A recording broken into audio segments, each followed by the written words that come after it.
Hello and welcome to Embedded. I am Elecia White, here with Christopher White. This week, we're going to talk about all the things we talk about. Are you ready, Christopher? I am ready to talk about all the things. Are you actually you, or are you I'm me. A chat robot? I'm not an electric Ouija board, no. Where do you want to get started?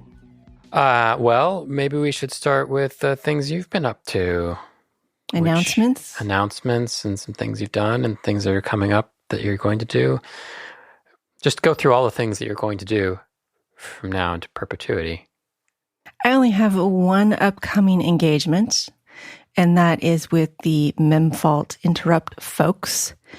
We are doing a panel about from concept to launch, what it takes to build and ship a new device. Basically, it's all the software and firmware you have to write that isn't the software and firmware you have to ship.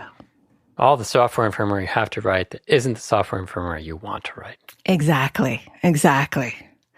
That will be June 1st. It will be live. There's a sign up. And then I think they start sending you their newsletter, which is easy to get off, but it's also kind of cool. So maybe.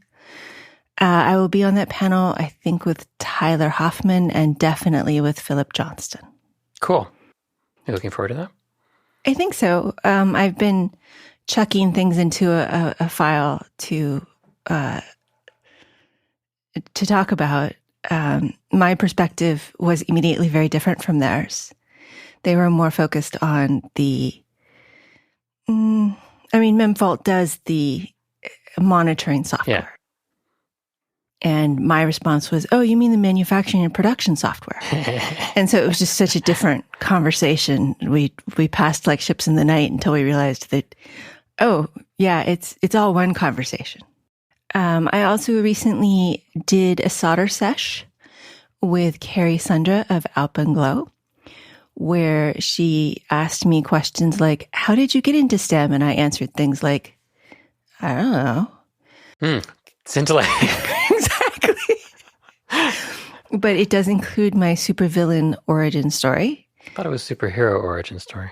Well, when it's Exorcist Barbie, I'm pretty sure that's a villain story. So that was kind of, yeah. And we did a little bit of origami, and we just chatted, and I showed off some of my toys. Actual leapfrog toys. So that was fun. There's YouTube evidence of such a thing. And there was one thing that I announced on there. It was long, right? It was a couple hours, right? So it was at a longish 90 minutes. A longish video podcast. So if you've ever wanted to see, they do all of the audio. They do all of the audio as a podcast, even though it's a video podcast. And then on YouTube there are highlights, which are like 10 minutes long. And I don't know if they kept the highlight where I told the secret that I'm about to tell here. You're giving up on computers forever. No, that's your secret. Not a secret. So I have started a second edition of my book, Making Embedded Systems. Yay! I have an O'Reilly editor. I'm up to chapter 5 of 10. It should be on the O'Reilly Learning System this month, May. In early access. You're not finishing the second edition this month. No. And you will get to see the messy, terrible drawings before the artist gets a chance at them. So that might be a reason to look in the early access. And I'm pretty excited about it. It's going along. Sometimes it's, oh my goodness, how did I write it this way and not realize that was terrible? So tell me a little bit about what doing a second edition means, because I'm not sure. I probably, when I buy a second edition of a book, I don't know what I'm looking for necessarily, and I'm not quite sure what's changed sometimes. It's not just you going through and fixing typos and changing all the references from PIX to STM32.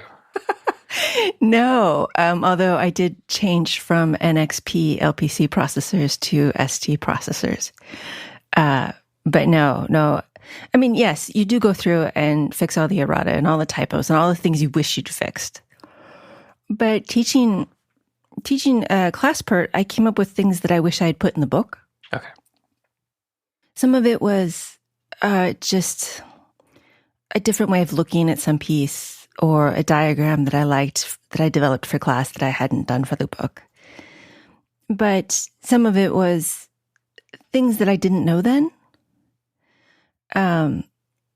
There's the chapter about, there's the introduction chapter. You know, it's like, hello, welcome to embedded systems. They're not as easy as you think. By the way, you need cross compilers. Cross compilers are hard. And stuff like that. Mm-hmm.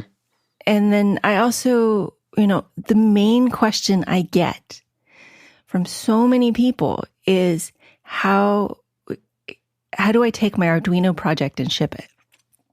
And so I added that to the introduction. It's only like a page and a half of here's what you do beyond the simple Arduino, and here's why that might not work for you. And by the way, go read Alan Cohen's book. So are you adding a lot of stuff? Some chapters get a lot more than others. Is there anything that you're adding that is, so there's stuff you wished you'd put in, mm-hmm. but is there anything you're adding that's like, oh, this was 12 years ago and now this is new and different and this is updated? Oh, yeah, of course. So chapter 5, which is all about state machines and how the system flows, talked about interrupts, talked about state machines, talked a little bit about RTOSes, but he never really said how to set up a main loop. And that was one thing we did in Classpert, where it's like, okay, well, here's the polling version, here's the interrupt version, here's the event-driven version, and here's like Miro Samek's active objects, because that's just something that when you get a vendor code base, that's so common. And the first time you see it, it's just mind-bending because it's got inversion of control, which is all software-y, but it's really important, but it's also kind of hard to break down. And if you go look at active objects, one makes sense. Like, okay, I understand the message pump, but how does this make a system? And so I had a lot of difficulty doing the diagrams for that chapter because everybody wanted me to do the classical message pump task thing. But what I really wanted to show is, okay, you have 3 of these. How do they work together? And you have because you might have 3 independent parts tasks, of the system, tasks or sensors or things being fed. Yeah. So that's new. And then chapter 6 is where I am now. So we shouldn't talk about that because it's kind of in a state of, I've taken it all apart. All the pieces are all around me. I did not take a video as I took it apart. So now I don't know how it goes back together. So you just have a Scrabble board on the floor with all the letters? Basically, yes. I have a pile of Scrabble letters and I'm not sure how to put them back together. But the next chapter, chapter 7, which used to be just updating code, which, is kind of important. And at the time, I remember that was new. But now it's changed a lot. But now it's changed so much. So some of the things that I'm doing for the panel for Memfault, one of the reasons I'm starting early to put things in a folder is like, okay, these are the things I also want to talk about for a chapter about cloud computing and IoT and devices and distributed systems. I don't know what I'm going to call it. I don't want to call it IoT. Things of the internet. Distributed systems doesn't really make anybody very excited to read that chapter. No. Yeah, so I don't have a name. Most of the titles are a verb something. So like updating the code is the name of that chapter. But interneting your thing. No. Clouding your thing? Nope. Clouding. So yeah, clouding something would be good. Contributing to the cloud? I don't know. Is there anything you're removing from the book? Well, after not this a lot. Conversation, your acknowledgement to me. No. Although rereading that, it was pretty cute. So I'm in the peripherals chapter, and there's a really big section about RS-232 and null modems and DB9s. So I think maybe even the reference to cross compilers that you just mentioned is like, nobody calls them that anymore. When was the last time you said cross compiler for anything? Well, part of the book is that it's for software engineers who get into hardware, and they don't really know what that means. Yeah, I know.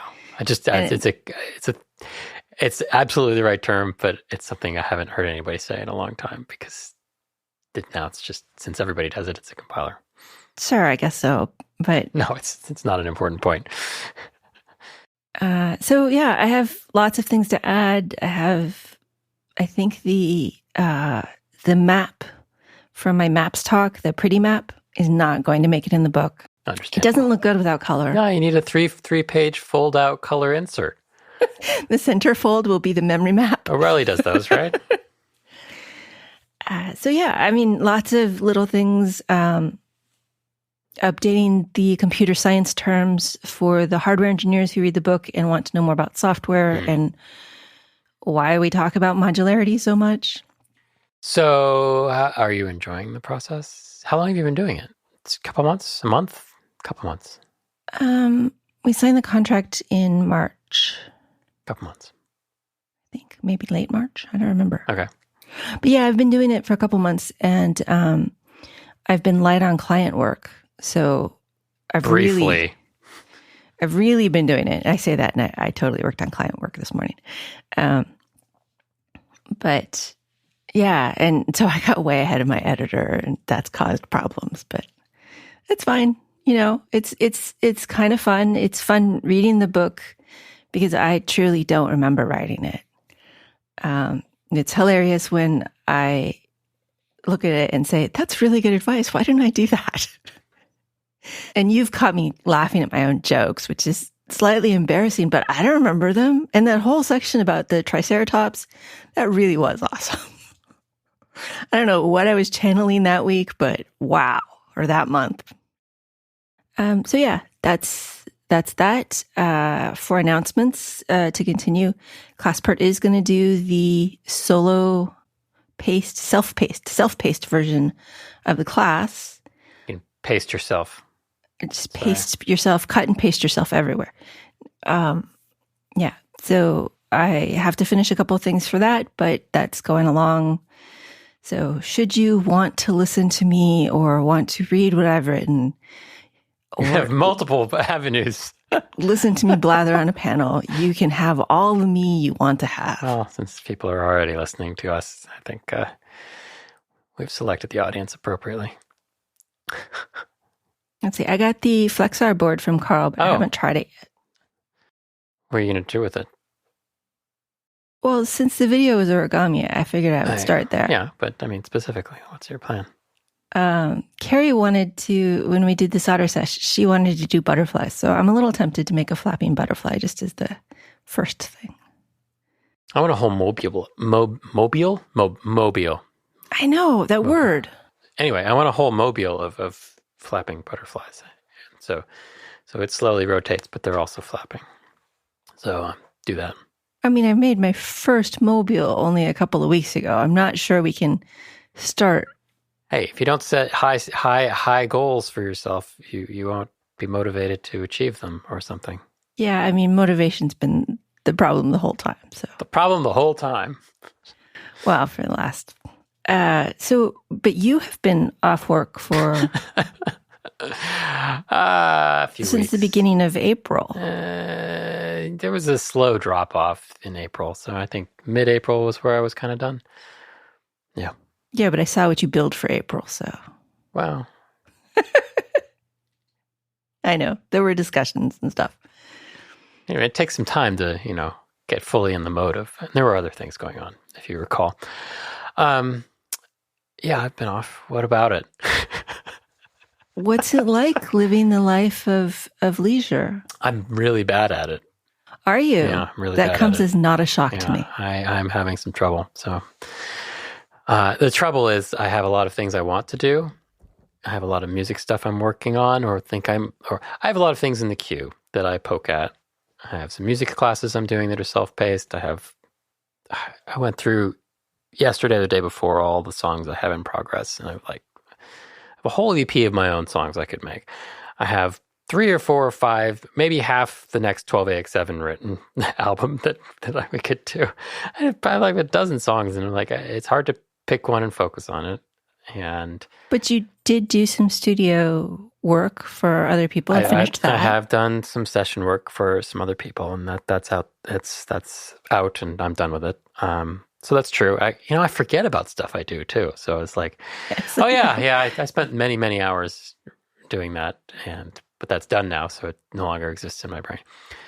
So I'm still hard on myself, even if I accomplish things, because the accomplishments, dissipate like a once you're done, it doesn't. Little cloud. Once you're done, it was easy. It's over. It's I still trying to relax while I'm trying to do classes or educate myself or do hard things. It's hard. Yeah. When I took some time off, I had to do the relaxation first. Yeah. And then once I was relaxed enough, the hard stuff started to sound like fun. Maybe. I mean, these are things that should be fun, though. They're like like the ukulele project I'm still working on. That should be fun. It's just woodworking. There's nothing hard about that. Except that it's been cold activity in the garage, and you've had to solder, or you've had to sand a bunch. I should not be soldering the ukulele. No, but you have. There was some, tricky putting it together and then having to sand away the edges without hurting anything. I mean, it's just, yes, it should be fun, but most fun things have an element of, they have to be fun enough to get over the hurdle of. I guess, I don't know. It's just, I find myself wasting whole mornings, and I'm not doing stuff that's relaxing necessarily. No, not when you're playing on the internet. Yeah. I just, I think there's a longer stretch of maybe I need to disconnect from the internet or something for longer periods, but my dopamine system is not calibrated properly. But you're going to get some from the ukulele soon, because it's starting to look like a ukulele. Yeah. Sanding is hard. Like I have, so the step I'm on, the body's put together, and I had some problems with that. But the body is basically some curved wood sides that are very thin in the shape, the outline shape of the instrument body, and then it has a flat top and a flat bottom. And you have to glue all that stuff together. And gluing it together is difficult for a lot of reasons. Clamping is difficult. You have to apply a lot of force to glue the top and the sides together. And I screwed up and I cracked the top when I was doing that. So that was frustrating. But it's a little tiny crack. No, it was about 5 inches. Well, yes, but the other direction, it isn't open. Well, no, it's not a hole. It's a crack. Okay. Yeah. But it's still significant. So I had to figure out how to kind of fix that. I'm not sure I did. But then the top and the sides, the top and the bottom have a little bit of an overhang, because they're, you don't want them to be exactly the right size, because you'll never get it glued together even. So that they have overhang, which has to be dealt with. And that's just a very slow process, because if you screw it up, you'll dig into the sides with whatever tool you're using, whether you're using a chisel or a knife to kind of carve that away. And then you want to get that down low enough that I can now sand it flush. And I think I have, but sanding takes a really long time. So I was just going slow, and I'm trying to go slow partially because I don't want to screw it up and go too far. So anyway, it's not that exciting, but that sort of thing should be the perfect relaxation exercise, because I can put a podcast on or something, or watch a old episode of Star Trek with a sanding block. But I'm not bringing myself to do that either. So you spent like 2 hours on that the day before yesterday. See, I just forget these things. Anyway, so yes, I am a monthish into some time off, and I'm still mad at myself. So I think I will take. But Zelda comes out tomorrow, so then I can just excuse away the rest of my time off by saying I was playing Zelda. That's probably actually good. Let's see. Oh, I did want to mention that I was doing better with the whole burnout, and then I started to get worse and very droopy. And Christopher finally said, you're really droopy. Maybe you should talk to your doctor. And it turns out there are vitamins and minerals which you actually need to function. Huh. And what are some of them? Well, there's salt. Salt. Were you low on salt? No. I was low on iron. You were under-seasoned? Makes sense given my diet and gender. Low on iron. Low on iron. Okay. But, I mean, there's vitamin D and potassium and magnesium, all these things, Bs and stuff. Those were all fine. It's just that. For me, yes. But I'm saying that at some point, you really should see like a doctor and say, are there chemicals I'm missing? So. Yes, you're very low on plutonium. Motivation? Plutonium? Zircon. I don't think so. They have a test for like those. I mean, you do need some weird trace elements. Do they have tests for like, zircon? Or iodine. Well, iodine, yes, that's fine. I mean, it's really important, but now that we're all eating gourmet salts, we don't get as much iodine as we used to. I think we all are. Oh, come on. I did a taste test between the blue box with the yellow person. The umbrella girl. One. Yeah, more versus like different. This podcast brought to you by More Than Salt. Different salts. And wow, that Really? salt tastes terrible. So you prefer the pink dirt salt? Do you want to share the information you have about the pink dirt salt? Himalayan salt is just dirty salt from it's not from Himalayas. It was like some scam that somebody came up with to It sell. isn't pure enough to sell as salt. To sell garbage salt, yeah. But it's probably got a lot of iron in it. With the pink there, yeah, maybe. Okay, let's see. You picked up some questions from Slack. Do you want to... Sure. There's a lot of them, and some of them are very broad and could be topics of whole shows. So, what exactly is GDB? Yeah. Yeah, maybe that's a whole show. So let me start with an easy one from, and I apologize if I mispronounce your name, I think it's Guirandi Jean-Gil. I recall an episode where you talked about installing an antenna to talk to your dad. How did that go? Is going. See previous section about how my projects are going. I have purchased all the elements for this system, and they have arrived. I have a receiver that I need to solder together, which I just remembered now. And I have an antenna and stuff, and I still need to learn enough Morse code to actually do this, which I'm also not doing. See, this is the thing. But you got up to like 5 letters. I'm at 5 letters. There's only like 40 more to go, so I'm doing good. At this rate, I'll be done in 2063.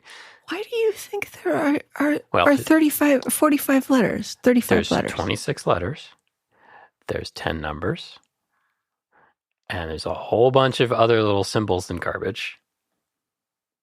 And then short little things. So it's around 40. Okay.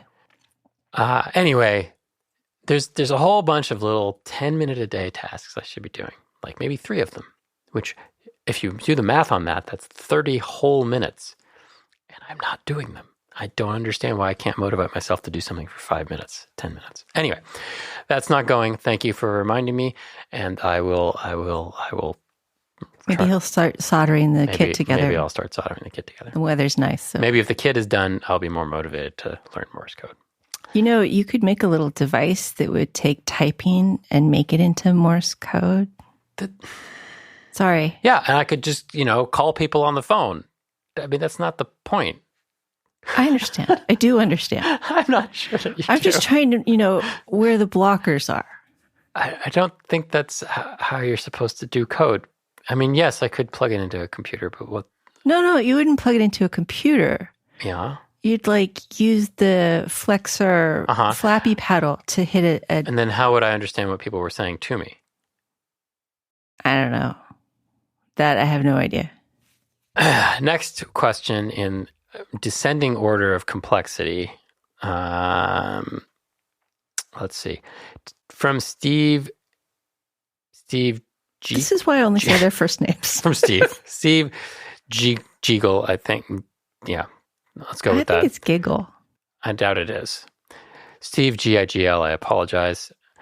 Tips on getting back up to speed with development systems, IDE, compiler, debugger you haven't worked with in a while. Step 1, install.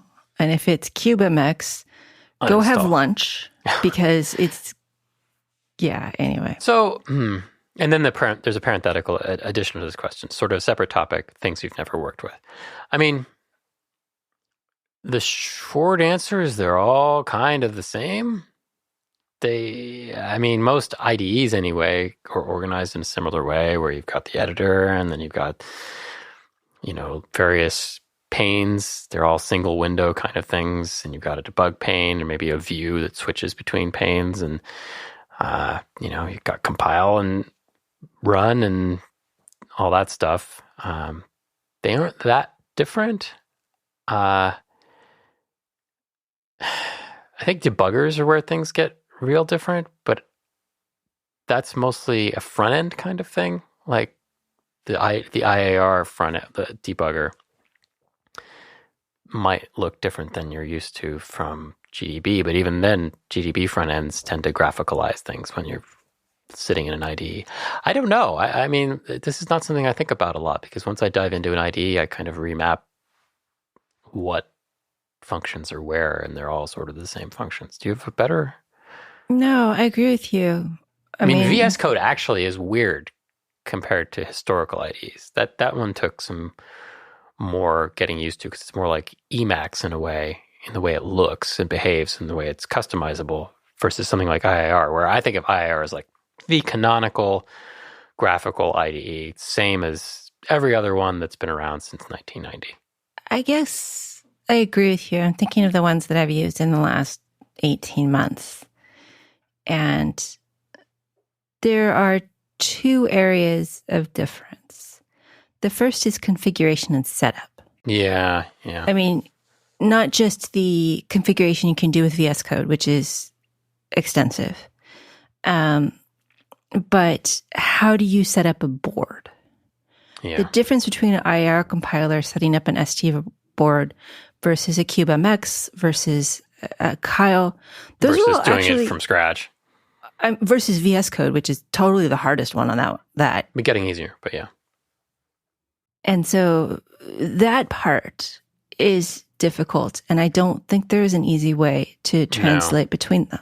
No, I mean, the Cypress thing was similar to Cube in some ways, but it also was very idiosyncratic and different. And yeah, in terms of jumping back into ones you had used before and getting up to speed, it's a matter of like time in chair. Yeah. It's not, there's no trick. I mean, if you're using one that has a lot of key commands, printing out a cheat sheet is always helpful. Printing out a GDB cheat sheet if you need one, and because you've been using graphical. If you're motivated, reconfiguring all the key commands, if you can, to be a set that you always use. And sometimes I would never do that. Sometimes you can do that. That means that your coworkers can't come up to your desk and do anything. Exactly.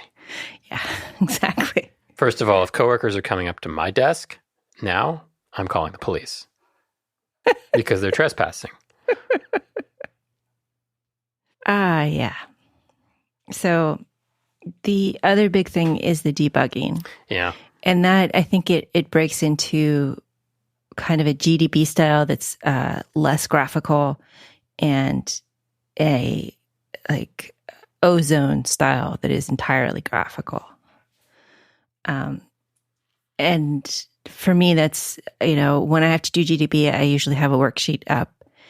And I have the weird habit of, typing GDB worksheet into Google and then searching and then choosing a different one each time so that I can find the commands that I wouldn't otherwise find. So that's my strategy. It's not a great one. I mean, there are some things with compilers occasionally. I mean, once you get down to that level and you're kind of tweaking the build system or flags and stuff, like IARs had limits on file path multiprocessor stuff. Yeah. And Clang is a little different but really once you're at that level, it's, I try not to have to remember things that I don't need to remember. Like, I don't have a bunch of GDB flags in my head that I want on a build process and the difference between those and the same kind of things on Clang. I just look it up. So I think the short answer for me is, okay, look stuff up when I get stuck. And maybe that's a flip answer, but I will say that in the last few years, instead of always using the client interface, I am doing more programming in VS Code and then swapping over to compile. Well, that's just because the editor's better. Yeah. I think that taking VS Code away from me now would be very hard because I'm just so used to how it searches through files and how it deals with Git and differencing things. These are the tools I needed. Just to be able to, the way it does split windows and stuff, which again is not a novel feature, but it does it in a nice way that I like and appreciate. Because you can have as many as you want. And remote SSH, which depending on the projects you're working on, feature. Is really super important. So okay, Steve, I don't think we answered your question. Nope, Good sorry. luck. What's next? I'll let you choose the next one. I'm just going to go down to the next one on the list, which is from Ben. When should you put the interface for a project directly on the device? And when would it make more sense to support a remote control or control by phone? I asked follow-up on this, whether he was talking about personal or product. And mostly personal, but I think for product is also a question. I mean, for me, from a design point of view, it depends on what the device does, right? Let's talk about lights, because this is something that we have in the house that do both. I mean, sure, okay. we have lights that you control with the phone, and you can change them in different colors and turn them on and off. We have light switches, which, been around for a long time. And we also, for the outdoor lights, we have the little remote that you go and you point the complicated remote, actual IR remote for at each of the lights to get them to do whatever it is you want. That's just to change their color and stuff, not to turn them on and off. But yes, that's an IR remote. And so the light switch is like the direct interaction. Yeah. The phone is a remote, and the remote is a remote. Wow, that was really good. I would even argue that a light switch is a remote. Okay, unscrewing the light bulb, is that where we're going? Just in terms of geographical proximity, it's not, you're not going up to the light and tapping on it. I mean, to some extent, using the little handheld remote to change the colors is more directly interfacing. Yes, continue. We have no LEDs, no lights that have embedded display controllers. That's correct. Because why? And yet I can totally think of reasons why. No, you wouldn't. Staring into a bright bulb trying to look at the display. Okay, where are you headed with this analogy? That there is no... It depends... We have something that is super common, ubiquitous, everybody has them, and we have all of the interfaces. Yeah. So that's why he's saying, when should you use one versus the other? And because we have the different interfaces for very good reason. We have some that are very simple to use, like light switches. We have some that are very complicated to use and can be used to do programmatic things, and those are the remote things. And we have the outdoor lights with the remote that have a special feature that if you tried to put it on the device, it would be too complicated. Right. And so you use this complicated thing to go from device to device. I think that's a key point. So thinking about your device and complexity, it's, it used to be there was no choice. If you wanted to have a device that you interacted with or customized in some way, you would have to put an interface of some kind, even if it was a knob, a set of rotary switches, or depending on the complexity, a display, right, with a menuing system and buttons. And that's all hard to do on an embedded device. It's not hard, but it's a lot of work. And cost, if you're talking about production. Yeah. And now you can outsource, for lack of me thinking of a better word, a lot of that complexity and display to something that isn't on your device, your phone. At the cost of implementing a communication protocol like Bluetooth. So I actually have, the should is kind of, it's a mix of what makes for a good interface and also what makes for difficult development. Like an example, I have a little guitar practice amp I just got. Yes. And if you think of guitar amps, they usually have a lot of knobs and controls and stuff. But this is very small. It's about, I don't know, smaller than a bread box. Twice the volume of, it's like half the size of a Kleenex box, maybe a little bit bigger. So it's really small, and it's great for practicing. It's battery. It's got a rechargeable battery, so you can just take it anywhere.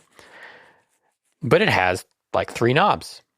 It doesn't have any tone knob. It doesn't have any, bass, treble, drive. It doesn't have any of that stuff. It has 1 knob for switching between amplifier models, 1 knob for the volume control of your guitar sound, and 1 knob for the volume control of anything that's being streamed over Bluetooth that you're listening to while you're practicing. And that's it. Those are the controls.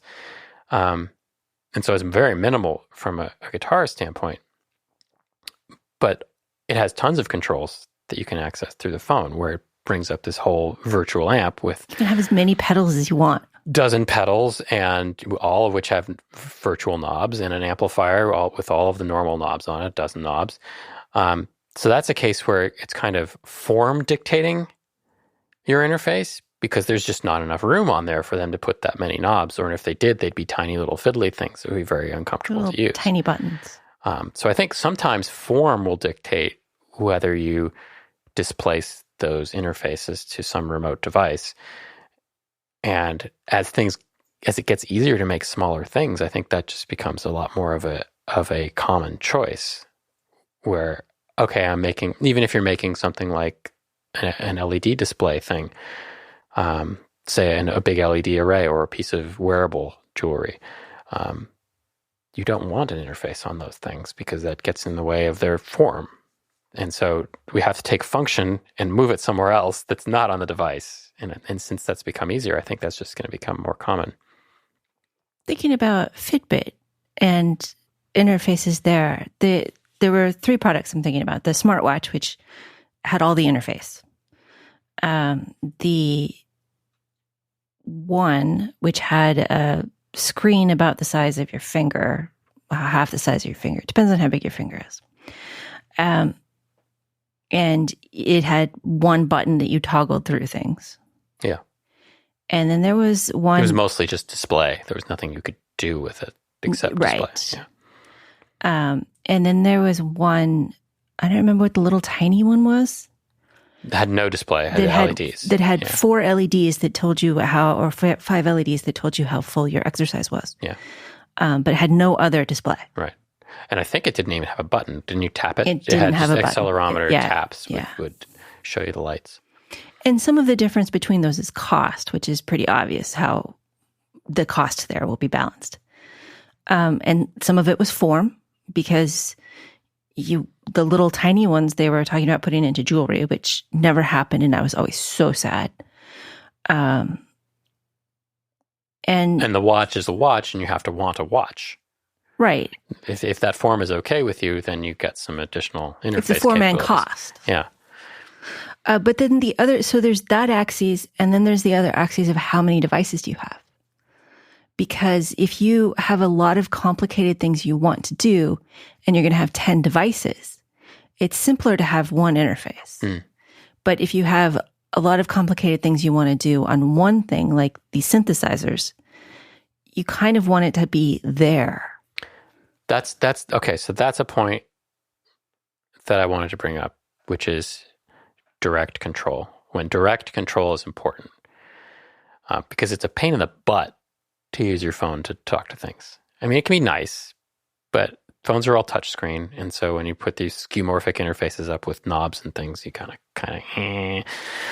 poke at them, and it's not great. For things, the synthesizer is a good example, because for when you're using a synthesizer, you're often performing or recording something. And each of these knobs does something to the sound that you might want to do in real time. And so the more knobs you have, the immediacy. More immediacy you have, and the more options you have without diving into a menu, 3 levels deep to find, I want to set this filter to X, or even having a virtual control where there's a knob that's assignable. Sometimes that's a pain in the neck. So that's the other kind of consideration is, what kind of a device is it? And is it something where you're going to be changing parameters a lot? And if it's something where you're going to be changing parameters a lot, that's something you want to have as a primary direct interface if you can. Okay, so cost, size, immediacy of change, the complexity of the interface, and the number of units you have. How much you have to, I mean, the immediacy of change, I guess a corollary to that is how much you actually have to do with it. Like, is it something that you put in a corner and it monitors things and you just go talk to it once in a while? And that thing you probably doesn't need any interface. You don't want to go look at it ever. Like a thermometer or a humidity sensor or weather station. You don't want to walk up to a weather station and look at it. You do, though, don't you? Doesn't have anything on it. I know, but if the rain gauge had a little rain output sensor thing that displayed what its current, I don't know. Why would I want to do that? So you had an excuse to go wander around in the rain? Yeah, exactly. Has enough trouble being filled with spiders. Let's see. Okay, Ben, I hope that was an answer. And that's not to say that the remote stuff is easy, because if you do phone stuff, then you've got to write an app at minimum. I mean, and if you want to have it web interfaceable, if you're doing home things, that's getting easier. Yeah. But that's still, you have a website you have to interact with. Well, I mean, the CircuitPython, I showed you how easy that was. That's true. So, you don't have to write an app, I guess, if you're doing. But you do have to have Wi-Fi. Right. Which means that it may not be easy to get to from your phone. It depends on where you are when you want to use it. Yeah. Anyway, good question. If you control it remotely, how do you make it user or future-proof? I don't. Versioning. It's very important. I don't know. Versioning and end-of-lifing. Nothing's future-proof. There's the answer. Sorry, I'm reading a lot of Kurt Vonnegut. Oh yeah, that's going to make you happy. It's in a twisted way it does. We've got a few more questions here, some of which are longish. I think Sela, we should bank those questions for a different time, because those all kind of go together, and that would be a good whole show, I think. Good with the documentation one. At the end. Sela Ozer says, documentation tips and tricks for legacy software and how to deal with uninteresting projects. I don't know if you've been listening, Sela, but I have enough trouble dealing with interesting projects. Documentation tips and tricks for legacy software. There's applications that help with that, I think. ChatGPT? God, no.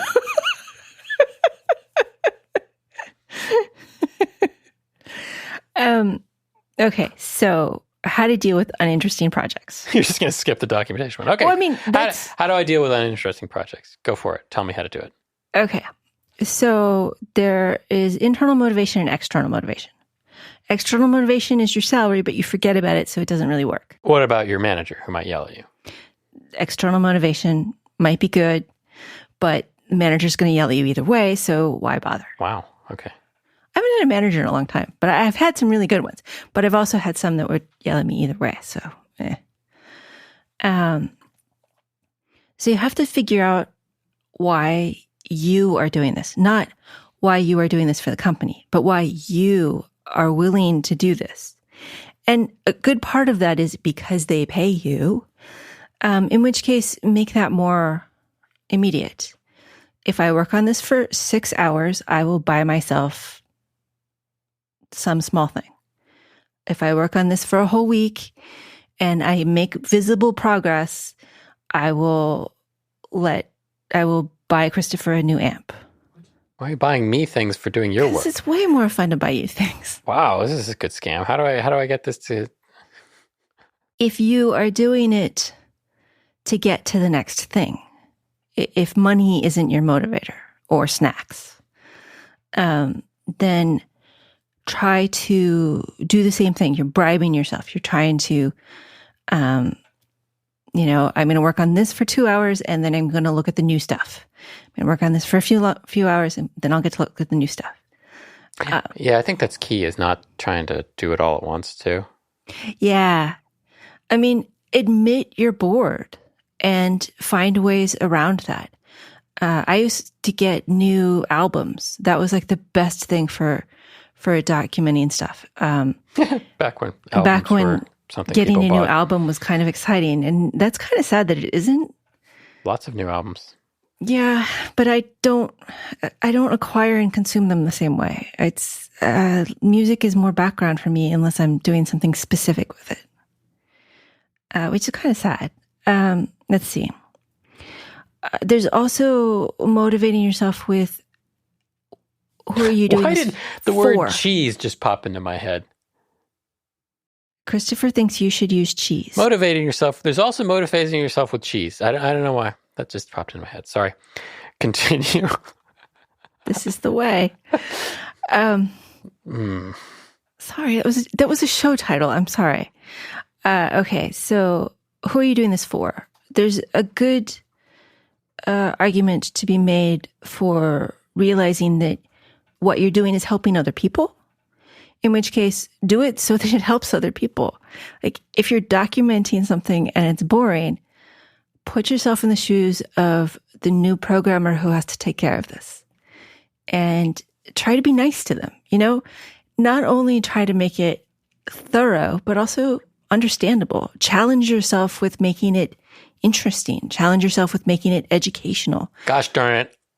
I know documentation is stupid and boring and everybody hates it, but I'm going to do a good job.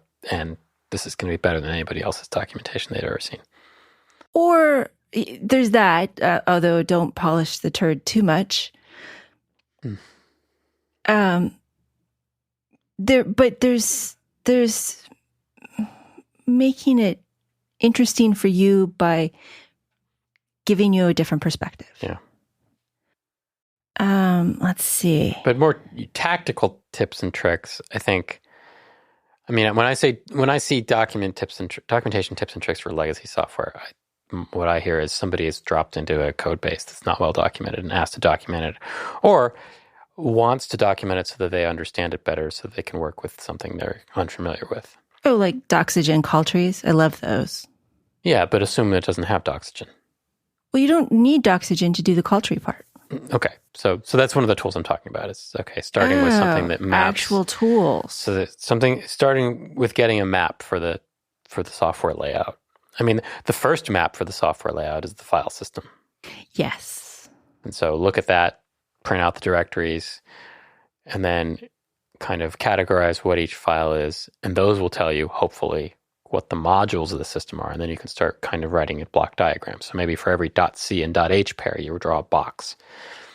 That works. And then you can go the other way with the schematic and do it that way first so that you know what boxes you need to fill in. Assuming there's a schematic. Assuming. And then you can start looking those files, and the H files, again, if it's properly organized, has the APIs and the interfaces. And so then you can kind of start drawing lines between those boxes you've drawn based on that slightly deeper information to see how those modules connect. And then you can go from there and kind of drill down and do kind of an iterative process in each file the same way. Like, okay, here's the list of functions now. And how do they interact? But yeah, that's kind of a broad breadth first kind of search thing. The block first. And I wouldn't go too far on that. I would get that to a state where, okay, here are all the blocks and maybe some arrows. And then you want to find main. That was what I was going to say. Follow the control. Follow where main goes. And you can do some of that by just walking through the code, which I have to say is probably the best thing you could do. But if you can put it with a profiler of some kind, like there's already a profiler, don't invent one for this, but if there's an easy way to profile it, where's the code spending most of the time? I mean, that's kind of an interesting question of what's most important. And then looking at where there can be layers. This is kind of, once you have the blocks, can you separate it into a hardware abstraction layer, a data layer, or user interface, data, model? yeah, just kind of tear it apart, because once you have that, it will be simpler. And I like diagrams a lot because it doesn't feel as much like documentation. It feels like doodling, which I admit I do when I'm reading boring things anyway. So, well, and a visual representation is a lot better than text for a lot of technical things. Especially when you've already got 10,000 lines of code. The other option is to step through, well, probably later, is to step through certain sections with a debugger. When I am bored of just trying to read the code, the debugger step is really good because it feels different than just trying to read it. It kind of feels like you're being led along a path. So I guess that goes back to, as you're trying to figure out motivations, switch what you're doing relatively often so you don't get too deep into, okay, this is the 57th file I've opened today, and they all have 10,000 lines in them. That's actually really good advice, and it's advice I just learned and hadn't really thought about from a class I'm taking. In guitar, that's because that's all I do. But it was about how to practice and stuff, and the guy said, don't spend more than 5 minutes on anything. But it wasn't like... go that far. No, but it wasn't... No, it's exactly what you're saying. It wasn't... And this is different. For music, it's obviously slightly different, but it was more of a mix it up some. Don't sit there playing a scale for 30 minutes or 45 minutes. Do 5 minutes of one thing and then 5 minutes of another, or 10 minutes, 10 minutes, whatever. But if you find yourself sitting there for 6 hours, going through the file system, you're going to burn your brain out. So maybe do 20 minutes of that and then 20 minutes and then kind of have each of these pieces come together. But I'm actually finding that one of my problems with practice is like I spend too long on any given thing. And this is practice related, but you don't see improvement, right? Not until you get to the end of a class and you're like, oh, and now I can do all of these things. It was pretty hilarious when you started a new class. And it was like, this class used to be so hard and now it's easy. But like... Because you'd taken 3 other classes. If I spend an hour on an exercise... Yeah. I'm not going to be good at it at the end of 1 hour. But I'm going to be more tired than if I spent 10 minutes on it 5 times. And I let my brain, reset in between. There's interrupted learning, I think is what it's called. And that's supposed to be one of the best ways to do it, is to learn a little and then come back to it. Like for languages, you shouldn't take 5 years of Spanish. You should take 1 year of Spanish separated by a year and then another year or whatever. I don't think it's a year even. Sorry for the diversion, but you reminded me of that by saying don't spend too much time on any one thing. Because I think that's just broad advice. People, I know I get locked into stuff, and like after a couple hours of working on one thing, it feels bad. I mean, that's why I get so excited when I actually am in the flow state and it doesn't feel bad. Yeah. Like, oh, I can make this all dance to my tune. I can make it all work the way I want. But I think that flow state is just an extension of that. I think flow state is when you're working on something where you're seeing little changes, and it's maintaining its novelty as you work on it. Whereas documentation, I believe there is no flow state.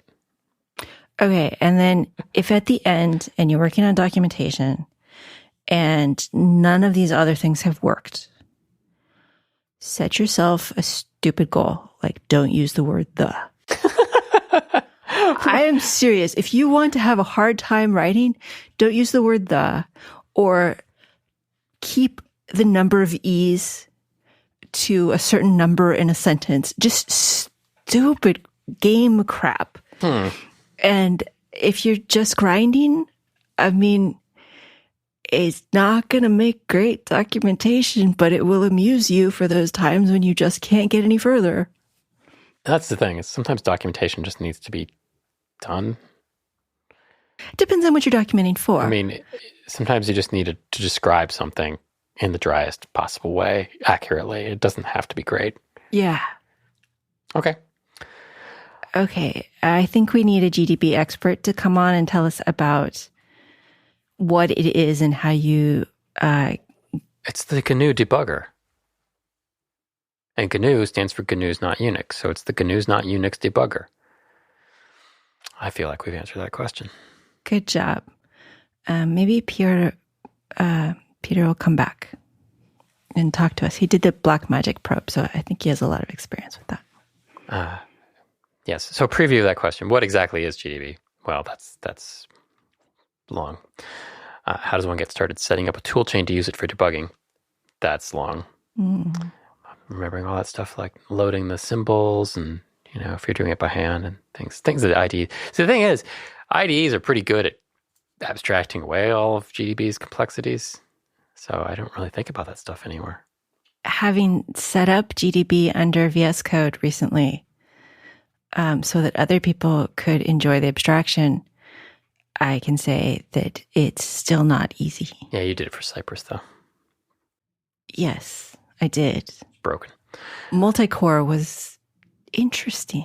But I remember, I used to do things like in the very old days, like in the 90s, if I needed a GDB something at Cisco, GDB didn't run on the thing. It had a GDB server. Right. So you had to remote connect from your GDB that was running on your workstation over UDP or TCP using some protocol, I don't know what it was, to some little shim layer that ran on the router that, translated all the GDB stuff. So it was really weird, like to be GDBing something that and halted, but it's communicating over the network. I don't know. I guess people probably still do that, but I haven't come across that very recently. I guess it's usually over SWD and direct interfaces rather than over the network. Just doing it over the network was always weirded me out. Sorry. There's a lot of complexity with GDB you can get into. Yeah, there is. And it's interesting because it supports so many different processors, so many different languages, so many different options, and everybody needs it to do this thing and not that thing. And it's quite the bucket of tools. Yeah, so we should have a GDB show. What would you tell recent EE or CS grad who's never used a debugger on an embedded system before? You should use a debugger. Step through debugging will change your life. It's kind of like you can drive a car without a steering wheel if you had a lever that you moved with your knees. But wouldn't a steering wheel be better? I'm comparing printf debugging to, anyway. Yeah, that one we should defer to talk about longer. So I think that just about covers, and the other long question was, what exactly are the compiler and linker? Who sets memory locations, allocates memory, which parts of RAM data which parts of RAM are data and program stored, all the memory stuff, plus how the compiler and linker uses that. So I think that's a really good topic that we've kind of gone into with memory maps, but I think you'd like my book, and we have some blog posts that cover some of that, and I think it is a much longer show that would be kind of fun to have with one of our regular guests. Okay. What are you going to do this afternoon? I'm going to edit this podcast. What are you going to do that's fun this afternoon?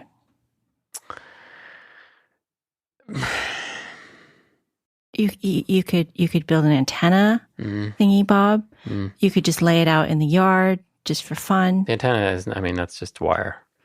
You could work on your ukulele. Yeah. You could play music. You could just bash on the drums.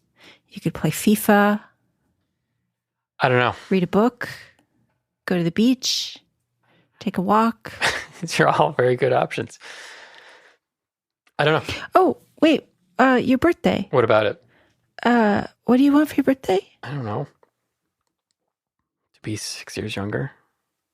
6? Yeah, it's just a number. That's all birthdays are. All right. Well, then Christopher doesn't want anything for his birthday. I want a cake. Really? Yeah. Like ice cream cake? Chocolate cake?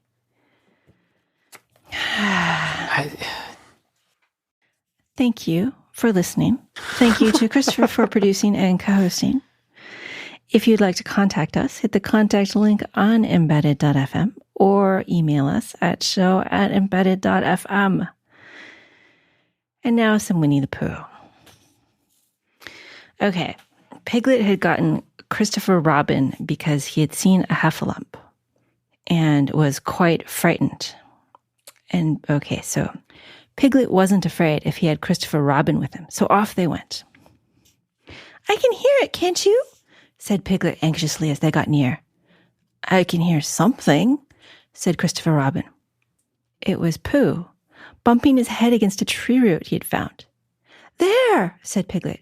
Isn't it awful? And he held on tight to Christopher Robin's hand. Suddenly, Christopher Robin began to laugh. And he laughed, and he laughed, and he laughed. And while he was still laughing, crash went the heffalomp's head against the tree root. Smash went the jar, and out came Pooh's head again. Then Piglet saw what a foolish piglet he had been. He was so ashamed of himself, he ran straight off home and went to bed with a headache. But Christopher Robin and Pooh went home to breakfast together. Oh, Bear, said Christopher Robin, how I do love you. So do I, said Pooh.